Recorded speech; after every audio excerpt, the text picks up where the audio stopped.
Welcome to another episode of the Holistic Sister Circle. Today we have Lyn here with us, and she is an energy healer, somatic practitioner, certified hypnotist, and the founder of the Unapologetically Me Movement. She is passionate about helping women break free from cycles of self sacrifice, overgiving, and people pleasing that leave them burned out, exhausted, and sick so they can honor their own needs unapologetically.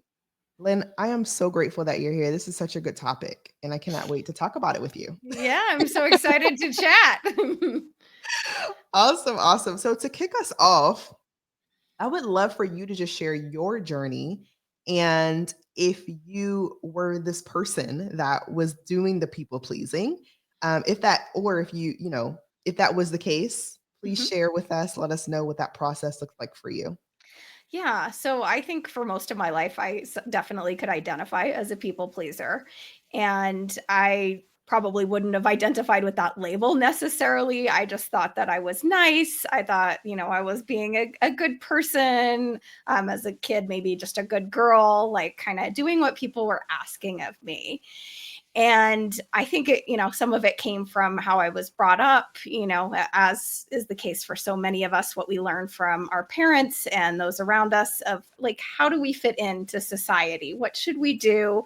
How should we behave to be accepted, to be loved, to get all of the things that we're kind of designed to seek? And I think also I to add on to it, I went through a lot of bullying as a child. And so I also kind of learned, on top of being a people pleaser, I learned to shrink myself into kind of smaller spaces, keeping my voice more quiet because I just didn't want to be a target to other people. Right. So people pleaser plus shrinking into myself. And I would say I probably lived with those patterns for, into my early 30s, probably, honestly. And then when I met my husband, I started to realize certain things. And it was interesting how our relationship really illuminated some of those things for me. Like he said, "You call your mother every day. Like, is that something you actually want to do?" And I was like, "No." But don't I have, it was kind of like this feeling, but don't I have to? And he was like, "That's really not a normal thing to do. Like, do you want to do it?" It's kind of one of those slightly embarrassing things to publicly share, but I share it because, I think sometimes we don't even realize what we're doing in these situations. And once he said that, I was like, "Oh, I don't have to do this thing," and there was some pushback from my mom when I changed our pattern because she liked it. She wanted to talk to me every day. But it was part of my growth and my journey to be like, I'm going to set some boundaries here and we don't have to talk every single day. And I think the other part of my big part of my journey and the other part of my story was to just realize how much of these patterns, like how they really affect our lives, especially as women, in such profound ways. And kind of to come back to my mom. So, my mom was kind of the ultimate caregiver in her life. And so I watched her, really take care of other people. She took care of my grandparents when I was a kid, watched her even do that, through my teen years with my grandma. She took care of me when I had some health issues in my 20s. She took care of my dad. And I started to realize that this was coming at a cost, and ultimately kind of got the real wake up call last year when she passed away from kidney failure and from kind of poorly managed diabetes. And, granted, she was in her late 70s, but I think if she had taken better care of herself and if she hadn't kind of been in a way, a people pleaser through being a caregiver in that way, I don't think that that would have been her time. Wow. You said, first of all, I'm so sorry about your mom, and Thank you. my heart definitely goes out to you and your family. You said so many different things that I just want to unpack for a second. I'm Sure. like, hold on, wait a second. My brain is going a mile a minute. The first thing that I wanted to talk about, because I could totally relate to this, is I was like that growing up, where I felt like I had to do the right thing, or there was always a right or a wrong way to do things. And I remember it's so funny because my husband, he had two girls prior to our relationship. And when I first met the girls and we were, getting to know each other and having a conversation, one of the questions that they would ask me was, they would be like, "Miss B, like, did you ever get in trouble as a kid? And as I'm thinking about it, I'm like, I think I had maybe one good spanking, and I learned my lesson, and I never acted up again because I was like, I don't like the way that makes me feel. I don't like getting hit. Like, Right. Or I just don't like people being angry at like, me. I I'm mean, just I didn't really get a lot of spankings either, but I just didn't right. like I if was my like, mom would get upset, I was like, ugh, yeah, you I was know. like, I don't like that. So I'm just going to continue to do what I'm supposed to do so that doesn't happen again. Right. And when I started obviously dating their dad, one of the things that he had shared with me that I didn't even know, I wasn't even aware of, where he's like, why does it feel like everybody that you're either with? I know my mom used to tell me this too when I was younger. She would say, everyone that you're hanging with, it just seems like you are a reflection of them. Like you're always acting like them. Mm. And Mhm. then when we started dating and, as we got serious in our relationship, one of the things he would always say was, why do you feel like you have to shrink yourself?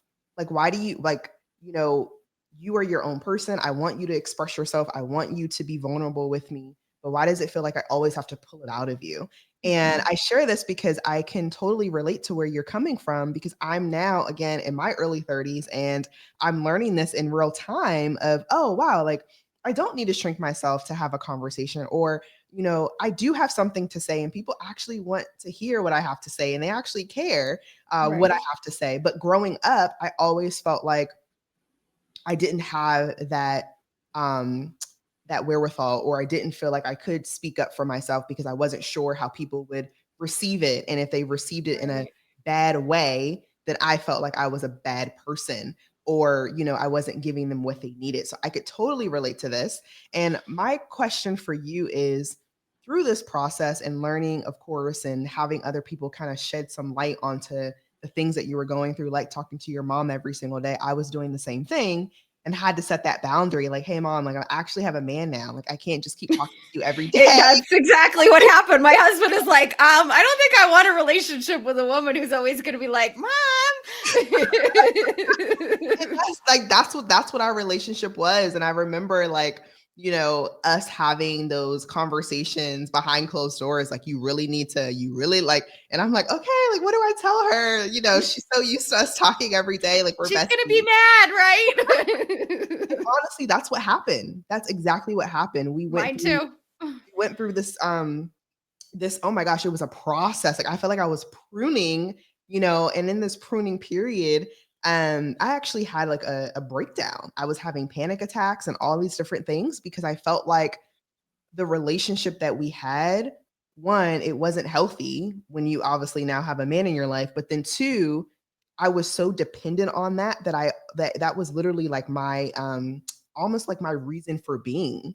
And I had to Mhm. essentially, as I removed myself and set those boundaries, I had to like fully recover into this new version of myself outside of my mother and what her, expectations of me Expectations. were, which is so bizarre. But obviously, I would love to know your perspective on that and like, how did you move through it?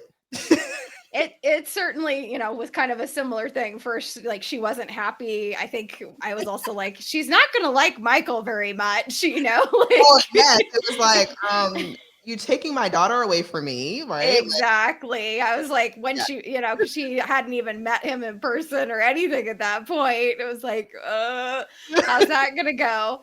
And I had to just also kind of find that internal strength too to kind of like weather that because I think the reason maybe if there was any inkling in me before that that wasn't something I wanted, that I avoided saying it in the first place was I was like, oh, that's really uncomfortable. I'd rather stay in this pattern that's kind of like, I don't love it, but it just felt familiar right. to me rather than stepping out of that and being like, okay, I'm going to stand on my own 2 feet and say, like, I love to talk to you, mom, but let's talk when we have things to talk about, not just like a day. Cause it was, you probably had the same thing. What do you have to talk about every single day? Like, Gossip, like, yeah, gossip or TV shows or your chores that you did, like our lives for the most part on a daily basis are pretty repetitive. It's like we work, we do the usual things. I was like, maybe we can talk when there's actually something exciting to talk about or something that we really want to share. And it's funny because after a while, like I was always like, but you can always call me if there's something up you want to talk. She wouldn't initiate. It kind of felt like there was still this like passive aggressive, I guess, Yeah. response of like, I'm not going to call you. And then when I would call her, sometimes she'd be like, well, what's up? Like, not, hey, good to hear from you. I'm really happy that, to hear from my daughter, how are you? It was like, well, what's going on? Like, I can't just call you to say hi, or, there has to be like, I'm in the emergency room, or my life is blowing up, Hey, you know what? I'm just like, this is such a good topic because I do believe a lot of mothers and daughters do go through this. I mean, I have so many friends as well, obviously not in the same scenario, but maybe they feel like their mom. I have one friend, her mom's always asking her, well, when are you getting married? When are you having children? And it's like, mom, like I literally not even dating. Like, do you have Right. some eligible bachelors for me? Like, can you help me out in this area? Or it might be a situation where, obviously my parents divorced when I was literally 9 years old. So I felt like, bef- after my dad, it was like obviously my mother's child, we became her life. Right. And she just didn't really have a life outside of us. So Mm-hmm. not only did it cause friction with, our relationship because it was no longer going to be that way, but it Right. also caused friction in, my relationship with my spouse as well. Because it's like, okay, you have a family, but now I'm your family, right? And Right. now like we have different things that we need to do for our family. Right. And we love your mom, have no problem with her, but at the same time, I'm the man of my house, and these are the things that I want to make sure that we address, especially as we move further into our relationship as a couple. And I think, this is one topic that is really important, especially for those who may be new. Maybe you've been in a really long term relationship, or maybe you are married and you all are living together now, and you're trying to figure out that constant denominator because you and your mom grew to be so close and like you were best friends, and now you're essentially breaking up that relationship. Yeah. It's a breakup. It is. I Like think that's a fair assessment. It is like going through a breakup, and it is. it's like one person doesn't really want to have the breakup, I know. And like the status quo. what's funny too? So I also, I went home this past weekend and I hadn't seen my mom in 3 years. And I was so grateful to have that time with her and, to connect with her. But I also felt like it was so much missed time that we also didn't really know how to connect, because how we would connect Mhm. prior is completely different. So now it's like we have to find a new way to connect with each other that actually makes sense for both of us. So I would love to hear that from you too. Like, what were some different things that you and your mom did to really reconnect in a new way, so you all could have a relationship that wasn't awkward, like you were saying, when you would call and she would be like, "What's that? Like, why are you calling me now? Your man's there." Yeah. Yeah, I think in some ways it never quite recovered, in the same way. Like I'm hoping you're finding more success with that. I think, with my mom, it was just kind of having to come to peace with, like, she had an expectation of how it was going to be, and she maybe wasn't thrilled with that change, and she just had to come to be like, I guess this is Lyn's life and this is how she's gonna live it. And I still expressed care for her. I still, would communicate with her in other ways as well, and just checking in, like, hey, how's it going? We haven't touched base in a while. Like, what's going on in your life? But I think sometimes that inclined her more, like, at certain points to hide things from me. Like, at one point, I think it was 3 years ago, I actually flew up to visit my parents before they had moved to be closer to us. And I was like, I don't even know, like, how are they? Like, I didn't tell them I was coming, to basically do an honest assessment of them, in their senior years of, like, what aren't they telling me? That's a big one for sure. Now, I would love to switch gears here for a second and just would love for you to just share with us as well. What are some things that you've noticed for those who are, have seen that maybe they do have these people pleasing tendencies, whether they're just wanting to make sure everyone is good and safe and well secured? What are some of the downfalls of this? Because one of the things, even in my relationship, that we always talk about as well is, you know, you're so neutral. Like, pick a side. Like, people That are going to hate you or love you regardless, but right. stand in your square and pick your side and be comfortable picking your side. And one of the reasons why I honestly, and one of the many reasons why I started this podcast was so I could actually get into the rhythm of getting comfortable with getting uncomfortable of picking a side. And Nice. this has really allowed me to like open up, speak my truth, things of that nature.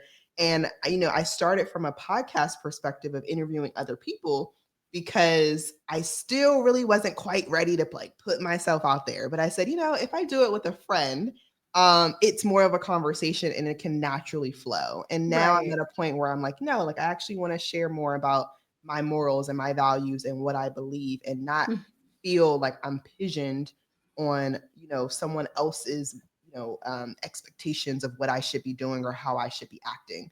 So I would, love to know your perspective with that as well. Yeah, kind of like the downsides of these types of behaviors. Exactly. At the extreme, I think as I told the story of my mom, it certainly, can cost us our health and our well-being. Like if we're constantly not even checking in with ourselves, like, am I exhausted? Like, am I taking care of myself? Because we're so conditioned to focus on how are you? How are you? How are you? What do you need? What do you need? And then it's not coming back to what do I need? So, that's at the more extreme end. I think, sometimes it's just costing us our voices, like you said, staying small, not really expressing your truth. I mean, I know, growing up, as I shared, with being bullied, being kind of made to feel small, I never felt safe to express myself either, and I would kind of keep things vanilla.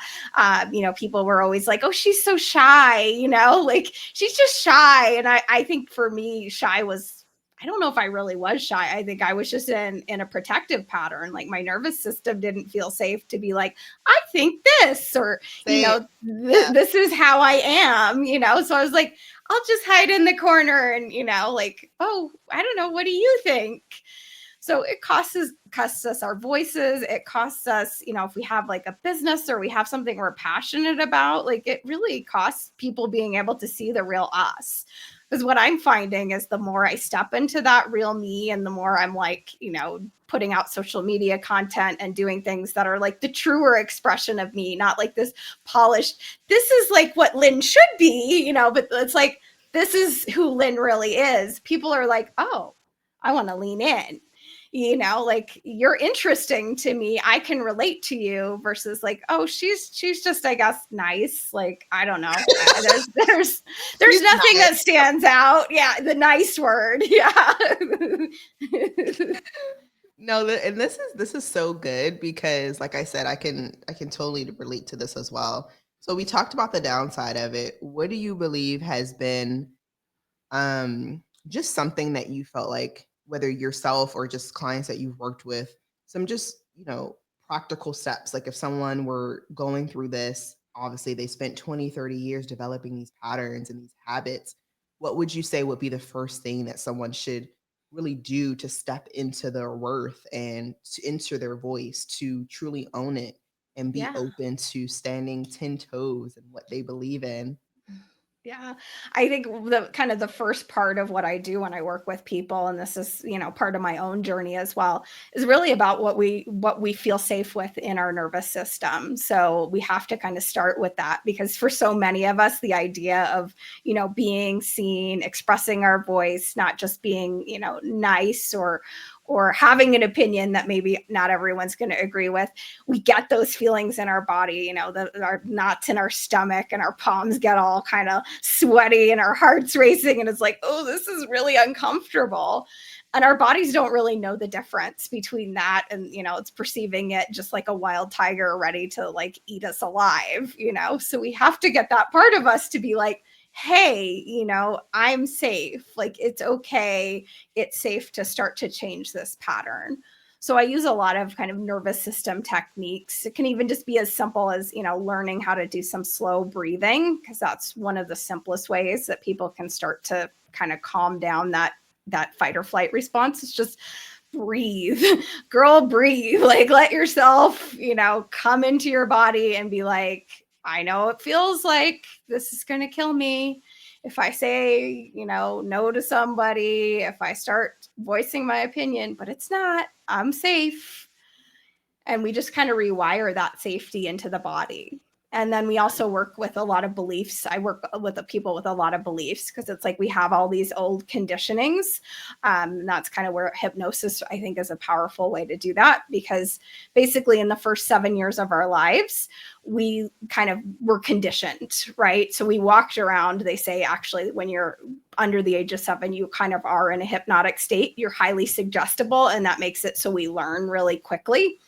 So it's kind of like you're learning the operating system of the world that you live in. You're like, oh, this is the rules of like how to get approval, how to get my needs met, how to be safe. And we have to go in there and really look at, well, what do you believe? Like, oh, if I express my voice, if I say what I think, what do you think is going to happen? And is that what you really want to believe? Because for most of us, it's, if you think of what that is, it's like, that's not really how I want to continue to live the rest of my life, thinking, if I say what I think, other people are going to be mad. They're not going to like me. They're going to basically make me an outcast of the tribe, Yeah, absolutely. And it's so relatable, because I talk a lot about this in my content now as I'm sprouting into more of a personal brand, but I talk about my experience just having a sensitive gut. And one of the things that have really stood out to me in this period is when I was diagnosed with irritable bowel syndrome, a lot of that work that I had to do was emotional. It was a lot of emotional work. It was a lot of Yes. me like hoarding onto things. That I just didn't want to talk about. And, I know you talked about the health part of it, but that literally, it affected my health, my relationships, my Very career, much. because I wasn't communicating in a way that was sustainable for me and for the people around me. And it got to the point where it literally caused me so much physical pain that I was like, if I don't talk, I will literally die. Like that is it's literally life or death. Body is screaming at you, basically, at that Right. point. Hello. Like you need to have these conversations. So like I said, I love this topic, Lyn, and I'm so grateful that we had an opportunity to connect with you. Now, if anyone was looking to connect with you further, can you tell us what that process looked like?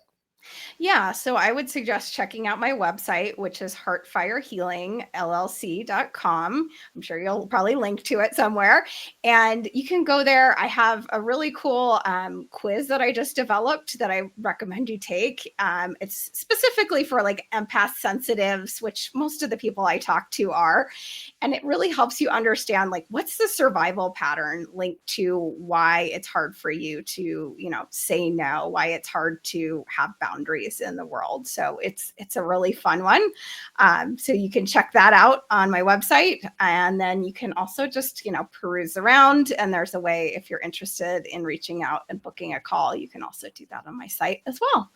I love that. I'm going to take that quiz. I'll let you know what my results are. I'd be curious what you got, because there's basically 4 different types of responses that you can Yeah. get, and I'd be curious. Are you a sponge? Are you a fixer? Are you an overdoer or a peacemaker? Those are the 4 Oh, types. I mean, without even taking the quiz, I do overdo for sure. But we'll see. We'll see what it says. Yeah, yeah, it's interesting because sometimes it's like, well, I feel like maybe that one or that one. So it'll be Right. interesting to see, what light it sheds for you on the dominant pattern. Obviously, you could Yeah, have a secondary one as well. of course, of course. Well, Lynn, thank you again so much for your time. Until next time.